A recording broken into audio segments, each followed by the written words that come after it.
وإذ جعلنا البيت مثابة للناس وأمنا واتخذوا من مقام إبراهيم مصلى وعهدنا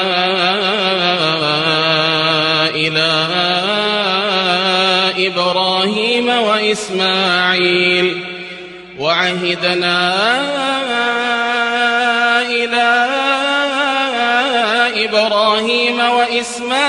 أن طهرا بيتي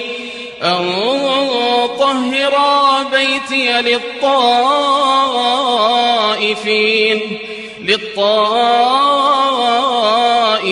والعاكفين والركع السجود. وإذ جعلنا البيت مثابة للناس وأمنا واتخذوا من مقام إبراهيم مصلى وعهدنا إلى إبراهيم وإسماعيل أن طهرا بيتي للطائفين والعاكفين والركع السجود. وإذ قال إبراهيم رب اجعل هذا بلدا آمنا وارزق أهله من الثمرات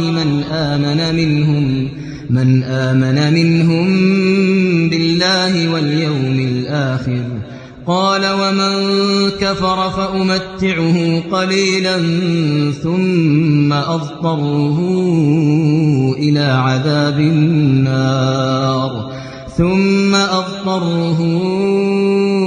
عذاب النار وبئس المصير.